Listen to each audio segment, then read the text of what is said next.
Welcome to the course, Data Governance, Practical Frameworks for Real-World Data Management. I'm your instructor, and I'm so glad you're here. Whether you're a data analyst, a BI developer, or a compliance officer, this course is built with one goal: to give you practical, no-fluff knowledge to help you manage and protect your organization's data effectively. Over the next few sections, we'll break down what data governance really is and, more importantly, how to implement it in your day-to-day work. Let's take the chaos out of your data. Let's start with a simple question. What is data governance? At its core, data governance is a collection of practices, policies, and roles that ensure your data is accurate, secure, consistent, and useful. It's not just an IT function. It's a business strategy. Data governance defines who can take what action with which data, when, and under what circumstances. If that sounds like a lot, it is. But don't worry, we'll break it down piece by piece so you can implement it with confidence. Why should you care about data governance? Let me put it simply. Poor data leads to poor decisions. If you've ever worked with mismatched reports, unclear definitions, or duplicate records, you've already felt the pain of weak governance. And beyond internal messiness, there are external pressures too.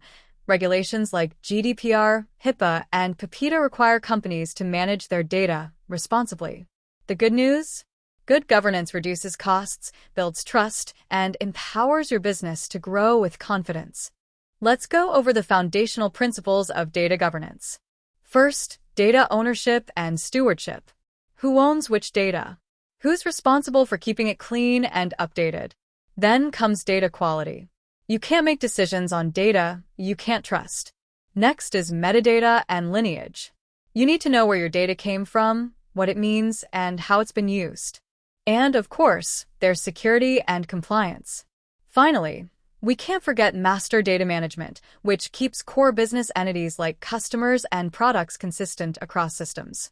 These principles will be the pillars of everything we build throughout this course. Now that we know the principles, let's talk about the building blocks.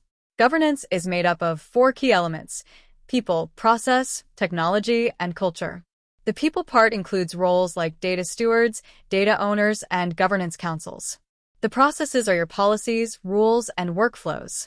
Then there's technology, the tools that help you automate, monitor, and enforce your policies. And perhaps the most overlooked, culture. Even the best tools won't work if your teams don't value data or understand why governance matters. Let's zoom in on one of the most important parts of governance: data quality. Quality data is complete, accurate, timely, consistent, and relevant. But how do you know if your data meets those standards? That's where data profiling comes in. We'll learn how to inspect, monitor, and set rules that flag issues before they become problems. You'll also learn how to create scorecards and set thresholds so your teams know when data is ready for reporting or analysis. Think of data quality as the fuel of your analytics engine. If it's dirty, your whole operation suffers. Ever wondered what metadata really is? It's simply data about data. It tells you what a column means, who owns it, when it was last updated, and more. Data lineage, on the other hand, shows how data flows from system to system, like where your sales numbers originate, what transformations they've gone through, and how they ended up in your dashboard. Metadata and lineage are critical for audits, building trust in your reports, and answering the age-old question: where did this number come from? We'll look at tools that can help you manage this, even if you're starting with spreadsheets and manual tracking. So you might be wondering, how do I actually start a governance program? In this course, we'll give you a practical 90-day roadmap. Step 1. Identify the key people, stakeholders, owners, and users. Step 2. Start simple. Build a business glossary, define a few terms, and write your first policy. Step 3. Classify critical data. What's sensitive? What needs access control? Step 4. Communicate. Governance dies in silence. Make it known and explain the why. And Step 5. Track your progress. Celebrate early wins. Governance isn't a one-time project, it's a journey. But this roadmap gets you moving with confidence.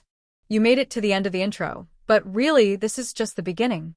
This course will be hands-on, engaging, and filled with templates, case studies, and checklists you can use at work right away. Whether you're trying to clean up a reporting mess, get compliant, or build a governance program from scratch, this course is your toolkit. So let's dive in and bring order to your data. See you in the next section.